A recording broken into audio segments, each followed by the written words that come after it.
오늘 본문 말씀은 야곱이 요셉의 두 아들이죠. 므낫세와 에브라임과 므낫세를 이제 손자가 아니라 자신의 아들로 삼아서 축복하는 그 말씀을 우리가 읽었습니다. 오늘 48장 전체에 보면 이제 죽음을 앞에 두고 있는 야곱을 보게 되죠. 어느 한 사람의 출생에서부터 그 사람의 인생 마지막 죽음에 이르기까지 우리가 그 사람의 인생을 한번 쭉 돌아보는 것 자체만으로도 사실은 굉장히 의미가 있다, 이렇게 말씀드릴 수 있습니다. 우리는 리브가 기억하시죠? 리브가가 누구예요? 이삭의 아내 야곱의 어머니. 그 태에서부터 우리가 야곱을 봤는데 이제 야곱은 죽음을 앞에 두고 자신의 인생을 마무리하는 그런 모습이라는 거죠. 그리고 이제 자신의 인생을 마무리하는 단계에서 야곱은 요셉의 아들들을 축복하고 있다라는 것입니다. 그리고 이제 49장에서는 이제 그 야곱의 다른 아들들을 축복하지요. 그리고 이제 야곱이 죽음과 더불어서 창세기는 끝이 납니다. 요셉이 이제 자신의 두 아들 므낫세와 에브라임을 야곱에게로 데리고 옵니다. 야곱이 침상에서 힘을 내어 이제 앉아서 그리고 이제 그 요셉에게 지난날 자신이 받았던 그 하나님의 언약의 말씀, 하나님의 말씀을 전해주고 있어요. 3절에 보니까 이전에 가나안 땅 루스에서 전능하신 하나님이 내게 나타나사 복을 주시며 내게 이르시되 내가 너로 생육하고 번성하게 하여 내게서 많은 백성이 나게 하고 내가 이 땅을 내 후손에게 주어 영원한 소유가 되게 하리라 하셨느니라. 아주 오래전에 이제 하나님께서 야곱에게 베델에서 주신 말씀이었습니다. 이 말씀은 아브라함과 이삭에게도 하나님께서 주셨던 말씀인데 야곱도 평생에 이 하나님의 언약의 말씀 마음속 깊이 붙잡고 살아왔어요. 그리고 이 말씀이 아브라함과 이삭에게 전해졌을 뿐만 아니라 그래서 전에 들은 것일 뿐만 아니라 야곱도 하나님께 직접 이 말씀을 받았다라는 것이죠. 예전에 가나안 땅 루스 베델에서 하나님을 만나 받은 말씀이 이 말씀이었습니다. 그리고 하나님은 할아버지인 아브라함, 야곱의 할아버지인 아브라함과 아버지인 이삭이 섬기던 하나님이었는데 야곱이 출생할 때부터 지금까지 기르신 목자 하나님이시다라고 야곱이 고백하고 있습니다. 그리고 야곱의 인생 가운데 모든 환난에서 건져주셨다, 자신을 보호해 주셨다, 그 하나님이시라는 거죠. 자신의 평생에 기르시고 보호하신 하나님께서 역시 동일하게 이 아이들에게도 복 주시기를 원합니다. 축복하는 거예요. 야곱은 그 하나님을 전능하신 하나님이라고 불러요. 엘샤다이, 전능하신 하나님이다 부르고 있습니다. 그리고 역시 이 고백은 아브라함도 동일한 신앙 고백이었어요. 하나님을 전능하신 하나님이다 부르는 거예요. 이삭도 동일한 신앙 고백을 했죠. 전능하신 하나님이라는 거예요. 한 개인을 불러주셨는데 그 한 개인을 통해서 민족을 이루시고 또 가나안 땅에 거주하게 하시는데 그 가나안 땅에 거주하게 하시면서 수많은 민족들 가운데서 그 하나님이 택하신 민족을 보호하시는 하나님이시다, 전능하신 하나님이시다라는 것을 신앙으로 고백하고 있는 거예요. 그러면서 지금 야곱도 자신의 아버지, 할아버지 아브라함과 아버지인 이삭의 신앙 고백뿐만 아니라 자신도 동일한 그 신앙을 가지고 있다는 거죠. 자신의 인생을 마무리하는 이 시점에 야곱이 전능하신 하나님을 믿는 믿음을 고백하고 있는 거예요.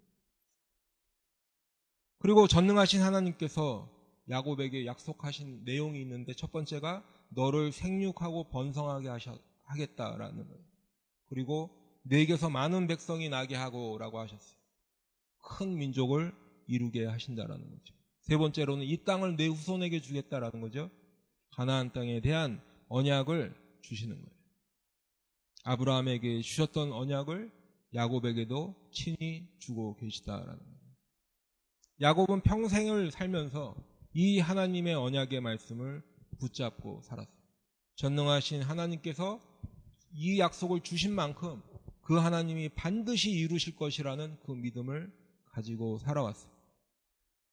자신이 살아온 지난날 험악한 세월이라고 표현했던 그 날들을 견딜 수 있었던 힘은 다름 아니라 이 하나님의 언약을 붙잡고 살았다라는 거예요.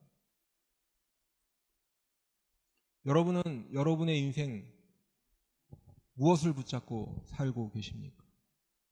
여러분은 무엇을 의지하며 지금 인생길을 살아가고 계십니까? 누구나 인생길에는 고난도 있고 역경도 있어요. 힘든 일도 있고 때로는 넘어지기도 해. 그런데 무엇으로 그 고난과 역경을 이기고 살아나가냐 하는 거죠. 예수를 믿지 않고 사는 세상 사람들은 나 자신을 믿고 살아가요. 그런 말씀 많이 들어보셨죠? 나는 다른 거 믿지 않고 나 자신을 믿는 거예요. 어떤 사람은 주먹을 믿고 살아간대요. 법보다 주먹이 앞선다고 이야기합니다. 어떤 사람은 돈을 의지하면서 살아가요. 또 다른 사람은 권력이나 어떤 힘을 의지하고 살고 있고, 또 어떤 사람은 인간관계에서 오는 인맥들을 과시하면서 살아가기도 해요. 그런데 가만히 보면 사실 우리 인간들이 추구하고 인간의 본성으로 예수 믿지 않는 세상 사람들이 추구하며 살아간다라는 것이 사실은 그것을 의지하며 살기 때문에 그거를 끊임없이 추구하는 거예요. 그래서 우리 주님께서는 우리 인간들이 재물을 의지하기가 어느 만큼 수준에까지 올려놨냐면 하나님과 동일한 수준에까지 올려놨다고 는 것을 아시면서 이렇게 말씀하셨죠. 하나님과 재물을 겸하여 섬기지 못하느니라. 재물뿐만이 아니에요. 재물도 하나님 수준과 같이 올려놨듯이 재물뿐만이 아니라 어떤 힘, 그렇죠? 어떤 권력, 명예라든가 그런 것들을 사람들이 의지하는데 어느 만큼 의지하는가? 하나님만큼 의지한다. 그리고 재물이나 조금 전에도 말씀드렸지만 어떤 권력, 주먹 이런 것들은 모두 세상으로부터 오는 힘이라고 우리가 볼 수 있는데, 이런 종류의 세상의 힘을 의지하고 살아간다고 해서 사실 내 인생의 근본적인 문제는 해결되지 않아요. 그런 세상의 힘들이 진짜 우리들의 안전을 지켜주지 않는다. 우리의 영혼이 그런 것들 때문에 안전하게 되지 않는다는 거죠. 세상 사람들이 의지한다는 것은 그저 당장 내 눈앞에 있는 인생에서 내 만족은 될 수 있겠죠. 또 다른 사람들을 향한 과신은 될 수 있어요. 그런데 세상 사람들도 가만히 보니까 자신들이 그렇게 의지하는 돈에 배신당하고 그렇게 의지하던 권력에 배신당하고 그렇게 믿고 따르던 주먹에도 배신을 당하더라. 그런 것들이 우리에게 안식을 주지 않아요. 그런데도 세상 사람들은 재물을 의지함으로 또 권력을 의지함으로 자신의 인생을 헤쳐나갈 수 있다라고 생각하고 그렇게 살고 있다라는 거예요. 세상 사람들은 방법을 몰라서 그런다고 하지만 우리 예수 믿는 사람에게는 우리가 의지할 분이 한 분 계신데 그분이 누구세요? 네, 아멘. 네, 맞아요. 이렇게 정답을 잘 아시는 거 보니까 여러분은 여러분의 인생 가운데서 때로는 고난과 역경이 있을 때 다 그 만군의 여호와 하나님을 의지하며 살아가시는 것 같아요. 아멘. 예. 우리가 인생을 살아가는데 그 주님만을 의지하면서 사는 여러분 되시기를 바랍니다. 하나님의 말씀만 붙잡고 여러분의 인생길 살아가시기를 축복합니다.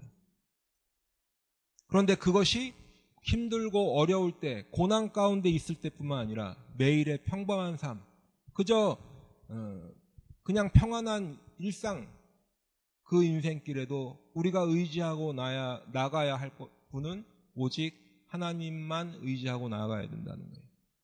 오직 하나님의 말씀만 믿고 의지하고 그 전능하신 하나님만 의지하고 살아가는 여러분 되시기를 축복합니다. 예, 그래야 우리의 인생의 방향이 정확하게 가는 거예요. 흐트러지지 않고 똑바로 갈 수 있다는 거죠. 하나님 말씀 단단히 붙잡고 하나님만 의지하여서 나아갈 때 우리의 영혼이 진정한 쉼을 얻고 우리가 영생을 얻는 줄로 믿습니다.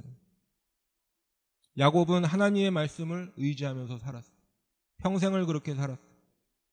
우리가 그동안 창세기를 통해서 야곱의 인생을 살펴봤지만 야곱의 인생도 아브라함 못지않게 하나님의 말씀을 붙잡고 살아온 인생이에요. 우리가 야곱과 에서를 이야기할 때 장자의 명분에 대한 이야기를 빼놓을 수 없죠. 그런데 이 장자의 명분을 에서는 가볍게 여겼다라고 성경은 기록하고 있어요. 그러면 야곱은 중하게 여긴 것이겠죠. 왜 한날 태어난 쌍둥이 형제인데도 에서는 그 하나님의 주시는 장자의 명분을 가볍게 여기고 야곱은 그것을 중하게 여겼을까요? 왜 그런 차이가 있을까요? 바로 야곱은 하나님의 언약 안에 살기를 원하기 때문이라는 거예요. 단순히 그 장자의 명분 그 자체가 아니라 그것이 하나님의 언약 안에 사는 길임을 깨달았다는 거죠. 하나님의 말씀을 붙잡고 사는 거예요. 제가 지난 금요일날도 말씀드렸지만 이때는 성경이 없었죠. 그러니까 하나님께 받은 말씀 그 한 구절이 곧 성경과 같은 거예요. 그 말씀 붙잡고 살아가는 거예요. 할아버지 아브라함에게 전해들었던 그 하나님의 언약, 아버지 이삭에게 들었던 그 하나님의 언약의 말씀을 야곱은 붙잡은 거예요. 그리고 그 하나님 말씀 의지하며 살아왔다라는 거죠. 그리고 이제 결국에는 베델에서 야곱도 하나님의 약속의 말씀을 직접 받게 됩니다. 그리고 그 하나님의 말씀 의지하여서 하란에서 20년이 넘는 세월을 보내게 되었어요. 라반이 자신의 품삯을 속일 때에도 하나님의 말씀을 의지하며 견딜 수 있었어요. 하란을 떠날 때에도 하나님의 말씀을 받고 떠났어요. 야복강 나루 브니엘에서도 하나님을 대면하고 씨름도 했죠. 세겜에서 디나 사건이 있은 후에는 다시 하나님의 말씀을 따라 베델로 돌아갔어요. 오랜 시간이 지난 후에 이제 요셉을 만나기 위해서 애굽으로 내려올 때에도 하나님의 말씀에 따라 야곱은 애굽으로 내려왔어요. 야곱의 인생에서 늘 하나님의 언약 안에 살고자 하는 믿음이 있었고 그리고 항상 하나님의 말씀을 의지하며 살아왔다라는 거예요. 거기 한 가지 더 하자면 이제 요셉이 꿈을 꾸었죠. 그 꿈의 내용을 야곱과 요셉의 형들에게 이야기할 때 형들은 시기하고 미워했어요. 그러나 야곱은 그 말을 간직해 두었더라 말씀하고 있어요. 야곱의 인생 가운데 늘 하나님 말씀이 초점이 맞춰져 있다. 늘 하나님의 말씀만 의지하고 살아왔다라는 거죠. 오늘 48장 말씀에도 보면 야곱은 에브라임과 므낫세를 축복하고 있는데 이 축복이 그저 야곱이 무슨 덕담 정도의 것, 그냥 좋은 이야기 들려주는 것에 그렇게 하려는 것이 아니라 바로 하나님의 언약의 말씀을 이제 남겨져 있는 후손들에게 전해주고 있다라는 거예요. 또한 하나님 의지하며 살아가야 된다 당부하는 그 말인 것입니다. 그리고 하나님께서 이제 앞으로 너희들을 이러이러하게 인도해 주실 것이다 예언의 말씀을 선포하고 있는 것이. 야곱의 인생은 성경 인물 누구 못지않게 하나님의 말씀 따라 살아온 하나님 말씀의 인생이라는 거예요. 오늘 본문 15절부터 보니까 내 조부 아브라함과 아버지 이삭이 섬기던 하나님, 나의 출생으로부터 지금까지 나를 기르신 하나님, 나를 모든 환난에서 건지신 여호와의 사자께서 이 아이들에게 복을 주시오며 이들로 내 이름과 내 조상 아브라함과 이삭의 이름으로 칭하게 하시오며 이들이 세상에서 번식되게 하시기를 원하나이다. 축복하고 있습니다.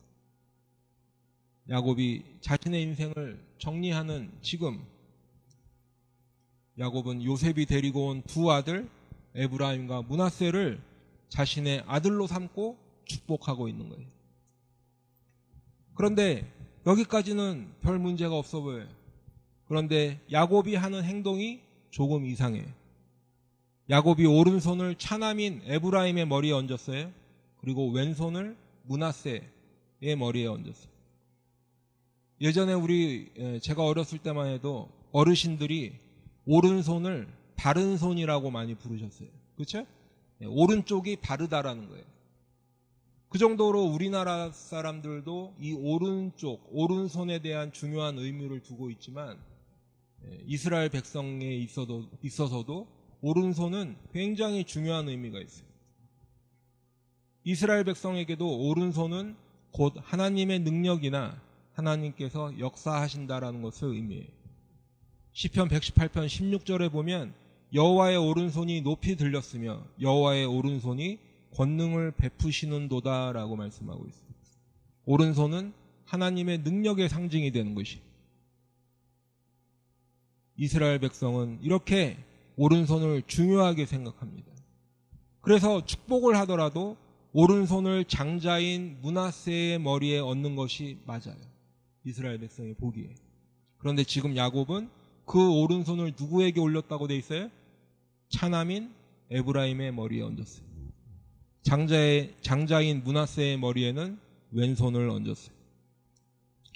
요셉이 그 모습을 보니까 당황하기도 했을 것이고 조금 기분이 언짢기도 했을 것이고, 야곱은 연로한 나이 때문에 이제 눈이 어두워서 잘 보이지 않았는데 그래서 손을 잘못 얹으셨구나 생각도 했을 거예요. 그래도 요셉이 그것을 보고 기쁘지는 않았어요. 아버지의 손을 들어서 에브라임의 머리에서 므낫세의 머리로 옮기려고 했어요. 아버지 아니에요. 이 아이가 맏아들입니다. 아버지의 오른손을 큰아이의 머리에 얹어주세요. 그런데 야곱의 반응이 어때요? 나도 한다. 내 아들아, 나도 한다. 아버지가 지금 눈이 어두워서 실수하신 것이 아니라는 거죠. 야곱도 누가 맏아들인지 알고 있었지만 차남인 에브라임의 머리에 오른손을 얹고 있다라는 거예요. 알면서 했고 의도적으로 했다라는 거죠. 분명히 이유가 있다라는 겁니다. 그러면서 뭐라고 축복을 하는가 보니까 19절에 그도 한 족속이 되며 그도 크게 되려니와 그의 아우가 그보다 큰 자가 되고 그의 자손이 여러 민족을 이루리라 하고, 20절에도 계속 보면 그날에 그들에게 축복하여 이르되 이스라엘이 너로 말미암아 축복하기를 하나님이 내게 에브라임 같고 므낫세 같게 하시리라 하며 에브라임을 므낫세보다 앞세웠더라. 에브라임과 므낫세를 축복하는데 분명히 차남인 에브라임을 장자인 므낫세보다 앞세우고 있다라는 거예요. 그런데 우리가 히브리서에 보니까 이 야곱의 행동, 지금 우리가 보기에는 그 이유가 얼른 이해가 가지 않는 이 행동이 믿음으로 한 믿음의 행동이라고 말씀하고 있어요. 히브리서 11장 21절 말씀해 보니까 믿음으로 야곱은 죽을 때에 요셉의 각 아들에게 축복하고 라고 기록하고 있어요. 요셉의 각 아들이 누구예요? 에브라임과 므낫세잖아요. 그렇죠? 예. 야곱의 인생 가운데 요셉의 두 아들 에브라임과 므낫세를 축복하는 이 일이 믿음으로 하는 일이라는 거예요. 오른손으로 에브라임에게 얹고 그리고 므낫세보다 에브라임을 앞세우는 이 일이 믿음으로 한 일이라는 거죠. 요셉이 생각하기에, 그리고 또 우리가 생각할 때에도 이런 축복을 하는, 할아버지가 지금 그 손자들을 축복하는 이 순간은 우리에게 뭔가 익숙한 것들이 이렇게 실현되기를 우리가 생각해요. 우리가 문화라는 것이 있고 또 관습이나 사회적인 규범 이런 것들이 있기 때문에 우리가 기대하는 문화가 있어요. 그리고 관습이나 규범 이런 것들이 우리가 기대하는 것들이 있어요. 그런데 이런 것들이 우리의 문화와 상충된다, 맞지 않는다 생각이 되면 불편하고 어색하죠.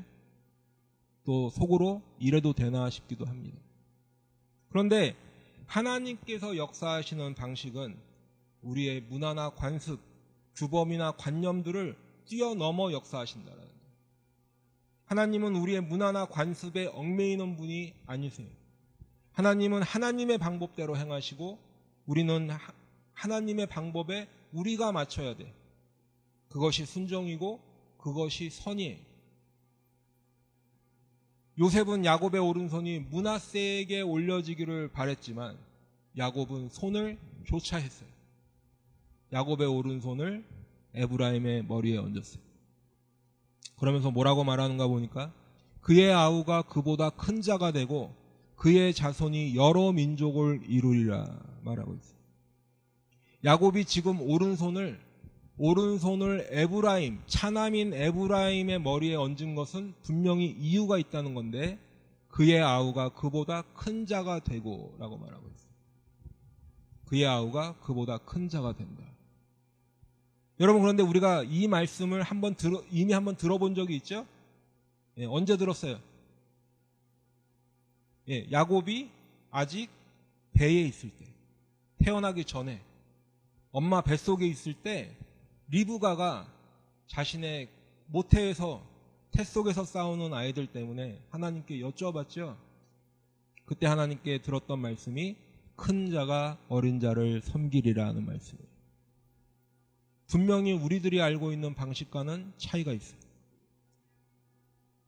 우리가 다 알지는 못한다 해도 분명히 하나님의 방식이 있는데 그 하나님께서 행하시는 원리를 우리는 이해가 안 가지만 야곱은 알고 있었다라는 거예요. 그리고 야곱은 그 하나님의 원리대로 행했어요. 하나님의 뜻이 거기에 있다는 것을 깨달았고 야곱은 그대로 행한 거예요.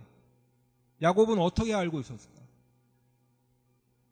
야곱은 육신의 눈은 어두워졌는지 몰라도 하나님의 뜻을 보는 영의 눈은 밝아져 있다는 거예요. 평생에 하나님 말씀을 의지하며 살아온 야곱은 영적인 눈을 가지고 하나님의 뜻을 올바로 깨달을 수 있었다라는 거예요. 그런데 야곱도 이 하나님의 원리를 깨닫는 데는 평생이 걸렸어요. 어느 한순간 갑자기 되는 것이 아니라 평생이 걸렸다는 거예요. 하나님 말씀 의지하며 평생을 살다 보니 하나님의 뜻을 분별할 수 있게 된다. 그러고 보니까 성경에는 가인이 아니라 아벨이에요. 이스마엘이 아니라 이삭이고 에서가 아니라 야곱입니다. 루벤이 아니라 요셉이고 므낫세가 아니라 에브라임이에요.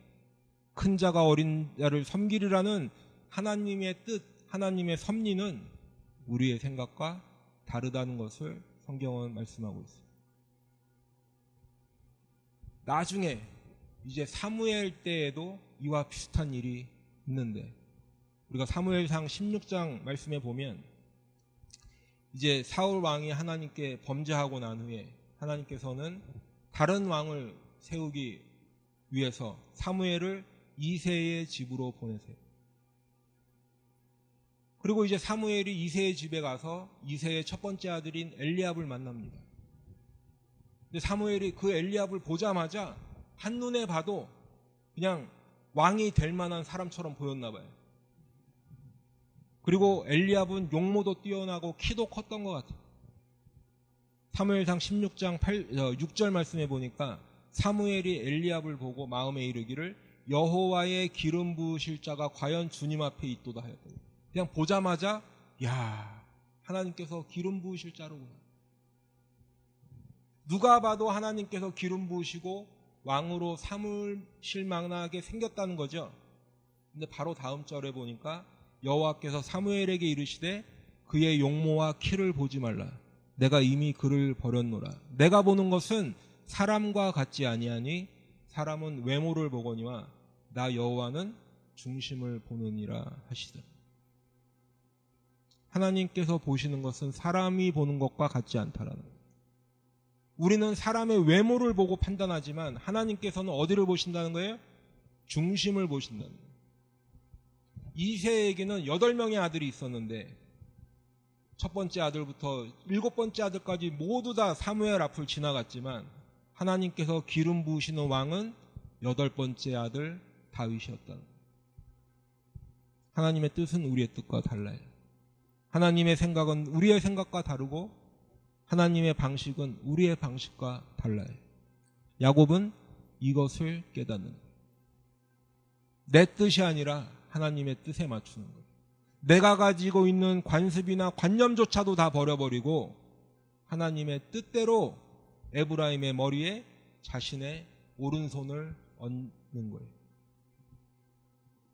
그러면 이쯤에서 우리가 드는 생각이 있죠. 하나님이 좀 우리를 맞춰주시지. 왜 우리 인간은 하나님의 뜻을 잘 알지도 못하는데 하나님은 그걸 요구하고 계실까?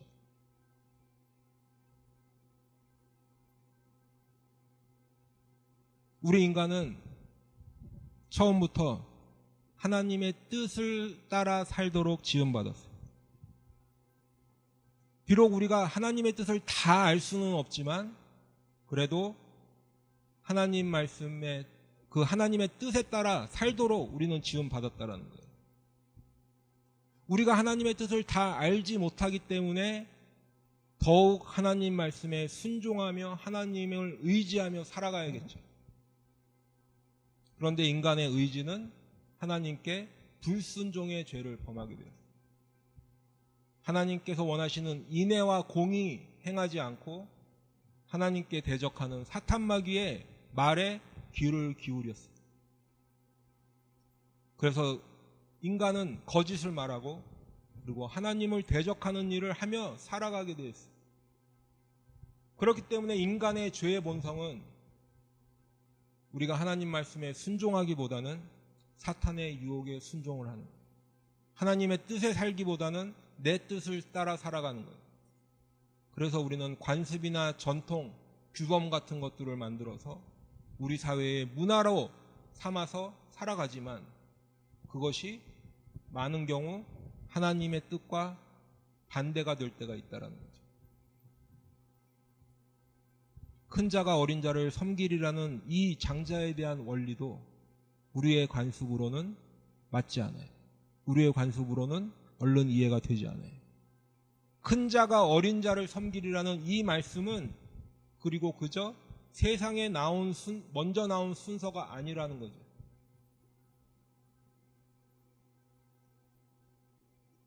세상에 먼저 태어났다고 큰 자가 되는 것이 아니라 그 순서대로 되는 것이 아니라는 거예요. 그러면 왜 하나님께서는 우리가 생각하는 이 그냥 전통, 관습 이런 것들을 뒤집으려고 하시는 것일까? 첫 번째로 제가 생각해 봤는데 그것이 하나님께 주도권이 있다라는 거예요. 그리고 하나님께 주권이 있다라는 것을 우리에게 알려주시는 거예요. 여러분, 하나님은 우리와 이런 표현이 맞는지는 모르겠지만 전혀 차원이 다른 분이에요. 그렇죠? 우리는 시간과 공간을 떠나서는 상상을 할 수가 없죠. 그러나 하나님은 시간과 공간을 초월하시는 분인데 제가 이 말씀을 드리면서도 시간과 공간을 초월한다는 것이 정확하게 무슨 말인지를 저도 이해 못해요. 왜? 저는 시간과 공간을 떠나서 살아본 적이 없기 때문에. 그렇죠? 하나님은 우리를 만드신 창조주이시고 우리는 그분이 만든 피조물이에요. 우리는 봄, 여름, 가을, 겨울 사계절을 보면서 언제 씨를 뿌리면 좋겠다, 언제 추수를 하면 좋겠다라는 그 생각을 하며 살아가지만 하나님은 사계절 자체를 만드신 분이라는 거예요. 우리는 지구에서 우주를 바라보며 야, 우주 넓다라고 감탄을 할지 모르지만 하나님은 우주 밖에서 지구를 들여다보시고 그 작은 지구 안에 사는 우리들 한 사람 한 사람을 지켜 보호하여 주시는 하나님이시라는 거예요. 우리가 생각할 수 있는 그런 하나님이 아니에요. 호세아서 11장 9절 말씀해 보니까 이는 내가 하나님이요 사람이 아님이라 내 가운데 있는 거룩한 이니라고 말씀해요. 내가 하나님이요 사람이 아님이라. 여러분, 하나님은 그냥 하나님이세요. 사람이 아니시라는 거예요. 어떤 면에서 보면 이 말, 하나님은 하나님이시다라는 이 말이 하나님을 한마디로 설명하는 가장 정확한 말이에요. 핵심적인 말. 하나님이 하나님이시다. 그렇기 때문에 우리 인간은 우리 인생의 주도권이 하나님께 있음을 인정해야 돼요. 하나님께서 나를 다스리시는 주권이 하나님께 있음을 우리가 깨닫고 살아가야 되는 줄로 믿습니다. 그런데 우리는 어떻게 살아가요? 내가 내 인생을 내가 주도하며 살아간다고 생각하고 있죠. 그리고 아무런 간섭 없이 누구도 내 인생에 간섭하지 않고 내가 내 마음대로 내 인생을 살아가야 하는데 그 간섭하는 대상이 하나님이라도 내 인생에 간섭하면 안 된다는 거예요. 그렇기 때문에 그것을 알려주시는 거예요. 두 번째는 우리 인간이 하는 것이 아니라는 거예요. 그것을 알려주기 위해서 하나님께서 그렇게 하신다는 거예요. 우리가 내 마음대로 인생을 살아가는 건 못지않게 우리가 더 하는 것이 있는데 바로 뭐냐면 내가 내 힘으로 살아갈 수 있다는 착각이라는 거예요.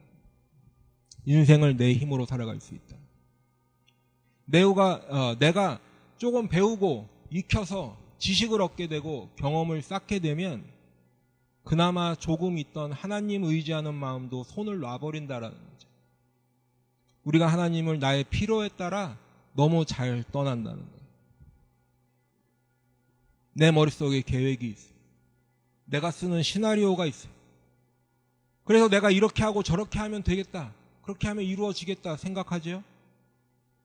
어느 순간 하나님 손을 놔버리고 내 지식, 내 경험 의지하며 살아간다라는 거예요. 그리고 또 한 가지는 자동으로 그렇게 된다라는 거예요. 무슨 말씀인가 하면 우리는 그냥 먼저 태어나면 장자가 된다고 생각해요. 그런데 유대인들이 세례요한 때에 보니까 세례요한이 회개의 세례를 외쳤을 때 요단강으로 나왔죠. 그 유대인들을 향해서 세례요한이 뭐라고 얘기했어요? 속으로 아브라함이 우리 조상이라고 생각하지 말라는 거예요. 내가 그냥 유대인으로 태어났기 때문에 아브라함의 조상이 되고 그래서 우리는 다 구원받을 것이다. 이 생각하지 말라는 거죠. 속으로 이 유대인들은 우리는 유대인이고 아브라함이 우리 조상인데 지금 와서 회개는 무슨 소용이 있고 세례는 무슨 소용이 있냐. 속으로 그렇게 생각하고 있다는 거예요. 근데 세례 요한이 그거 아니라는 거예요. 하나님이 능히 이 돌들로도 아브라함의 자손이 되게 하시리라. 하나님은 인간의 생각을 뛰어넘으시고 우리의 한계를 뛰어넘으시는 분이신데 하나님은 능히 이 돌들로도 아무 생명이 없는 것처럼 보이는 이 돌들로도 아브라함의 자손이 되게 하실 수 있는 능력이 있으신 분이라는 거예요. 세 번째로는 그래서 결론적으로 하나님만 의지하며 살으라는 거예요. 다시 돌아왔죠? 우리가 우리 인생길을 알고 있어요. 내 혼자 힘으로 살아갈 수 있다고 착각할 때 우리는 하나님 의지하지 않아요. 아까도 말씀드린 그런 세상의 것들 구하고 그것들을 의지하면서 살아간다는 거예요. 여러분 예전에는 지도를 보고 여행을 했어요. 미국에 오니까 이렇게 큰 지도가 있어요. 미국 책으로 된 지도 여러분도 많이 보셨죠? 그 지도 하나 들고 미국을 여행을 다니고 그랬어요. 그 지도 하나 있으면 낯선 길도 다 찾아갈 수 있었어요. 이 길이 맞는 길인지 지도를 보며 또 표지판을 확인하고 그렇게 길을 찾아갔어요. 그런데 아무리 주의를 한다고 해도 때로는 낯선 길을 잘못된 길을 접어들 때도 있고 또 표지판을 잘못 봐서 엉뚱한 길로 가기도 해요. 그래서 저도 길도 많이 헤매봤어요. 그런데 요즘은 내비게이션이 나왔어요. 그래서 운전하면서 그것을 지도를 직접 눈으로 보기도 할 뿐만 아니라 이제는 말까지 해주죠. 우회전하세요, 좌회전하세요, 말도 해줘. 내비게이션이 가라는 대로만 가면 이제는 목적지에 잘 도착할 수 있어요. 그래서 사람들이 하는 말이, 남자들은 어려서는 엄마의 말을 잘 듣고 결혼해서는 아내의 말을 잘 듣고 운전할 때는 내비게이션에 있는 그 여자의 말을 잘 들어야 평안하게 살 수 있다, 이렇게 얘기합니다. 우리는 그것보다 사실은 더 중요한 것이 있는데, 우리의 인생 가운데 하나님의 말씀을 잘 듣는 것이 중요하다라는 거예요.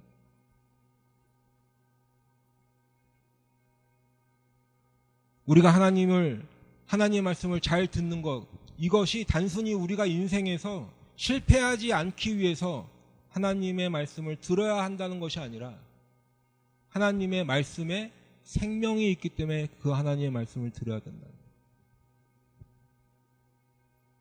하나님의 말씀을 잘 들어서 순종하는 것이 우리가 궁극적으로 살 길이라는 거예요.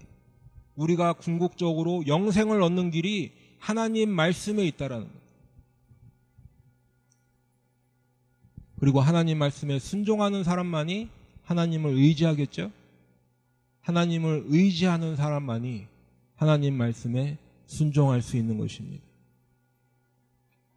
그런데 여러분, 야곱은 이 하나님의 뜻을 깨달았어요. 인간의 관습이 아니라 하나님의 뜻을 따라 에브라임의 머리에 오른손을 올려놓는 것이, 인간이 가지고 있는 장자의 관습이 아니라 하나님의 장자의 원리를 행하는 거예요. 그리고 이 야곱이 깨달은 것처럼 우리가 알 수 있는 것은 우리에게 참된 장자가 계신데, 그분이 누구세요? 아멘. 예수님이 우리의 참된 장자이시라는 거예요. 여러분, 장자, 처다들, 또 그 집안의 그 가장 맞손자를 뭐라 그러죠, 권사님? 장자라고 하나, 장자죠? 그러니까 장손, 장손, 장자는 섬기는 자예요? 아니면 주로 섬김을 받아요? 주로 근데 섬김을 받죠. 보통은 섬김을 받더라고요, 장자는. 예전에는 우리나라 사회도 장남, 장손, 장자는 어른들이랑 겸상을 할 정도로 우대를 받았어요. 집안에 장남 우대권 같은 것이 있었어요. 그래서 장자는 아주 무슨 큰 잘못을 하지 않는 한은 웬만하면 뭘 해도 다 허용이 됐고 인정을 해줬어요. 장자는 주로 섬김을 받는 자리라는 거예요. 그런데 하나님의 원리는 큰 자가 어린 자를 섬기리라 하는 것입니다. 장자는 섬김을 받는 자리가 아니라 섬기는 자가 되어야 된다는 거예요. 그리고 이 세상에 큰 자로서 낮아진 자리에 섬기기 위해 온 사람은 아무도 없는데 오직 한 분, 예수님만이 큰 자로서 낮은 자리에 섬기러 오셨다라는 거죠. 마태복음 20장 28절 말씀에, 인자가 온 것은 섬김을 받으러 함이 아니라 도리어 섬기려 하고 자기 목숨을 많은 사람의 대속물로 주려 함이니라. 예수님은 하늘 보좌에 계신 분인데 하늘의 모든 영광을 다 버리시고 섬기기 위해 이 땅에 오셨어요. 그냥 여러분들에게 섬기는 오신 그런 정도가 아니라 자기 목숨을 우리 모두를 위해 대속물로 주러 오셨다는 거예요. 죽으러 이 땅에 오셨다라는 거예요. 그리고 십자가에서 희생제물로 돌아가셨어요. 큰 자가 어린 자를 섬기리라는 하나님의 뜻을 온전히 예수님께서 순종하심으로 이루어내셨다는 거예요. 사랑하는 성도 여러분, 오늘 야곱이 요셉의 아들 에브라임과 므낫세를 축복하는 이 일, 인생을 마무리하는 야곱이 축복하는 이 모습은 우리의 마음이 따뜻해지기도 하고 또한 가슴 뭉클한 모습이기도 해요. 죽음을 앞에 둔 할아버지가 그 손자들을 아들로 삼고 축복하는 이 모습. 그러나 더 중요한 것은 히브리서에서 말씀한 대로 이 모습이 믿음의 모습이라는 거죠. 하나님의 뜻을 깨닫고 하나님께 순종하는 이 모습이 단순히 우리의 마음을 따뜻하게 하는 모습에 그치는 것이 아니라 바로 믿음의 모습이라는 거예요. 여러분, 우리에게도 하나님은 지금도 말씀하고 계십니다. 무슨 그래서 갑자기 뭐 이렇게 음성을 듣고 뭐 하나님의 음성 들었습니다, 이런 말씀을 드리는 것이 아니라 우리가 가지고 있는 성경, 그 두꺼운 성경에 이미 하나님은 다 말씀해 주셨어요. 그리고 우리는 그 성경을 통해서 하나님을 알게 되죠. 하나님을 발견하게 되고 하나님을 만날 수 있어요. 그리고 하나님의 뜻을 깨달을 수 있는 것이죠. 그리고 그 하나님의 뜻을 깨닫는 순간 우리는 하나님 말씀에 순종함으로 믿음의 모습을 드려야 할 것입니다. 그리고 이 순종은 우리가 해야 될 거예요. 우리가 해야 될 우리의 몫이에요. 이것이 믿음의 사람이 마땅히 해야 할 것입니다. 우리 예수 믿는 사람이 드려야 할 순종의 모습인 것입니다. 오늘도 이 시간 여러분들과 함께 이렇게 하나님 말씀을 나눔으로 하나님께서 여러분들의 각자에게 주시는 메시지가 분명히 있을 거예요. 사람마다 들리는 메시지, 주시는 메시지는 다를지 몰라도 하나님의 뜻에 순종하고 믿음의 모습을 보여야 한다는 그 원리는 동일해요. 하나님의 뜻은 내 뜻과 다릅니다. 그분의 뜻을 따라 하나님 말씀에 순종하는 것이 믿음의 모습임을 꼭 기억하시길 바랍니다. 그래서 내 인생 가운데 하나님 뜻을 따라 살리라 결단하시는 여러분 되시길 축복합니다. 하나님의 말씀에 순종하며 살리라 결단하는 여러분들 되시기를 축복합니다. 그 믿음의 결단 지금 이 시간 하시고 하나님 기뻐하시는 저와 여러분 다 되기를 예수님의 이름으로 축원합니다.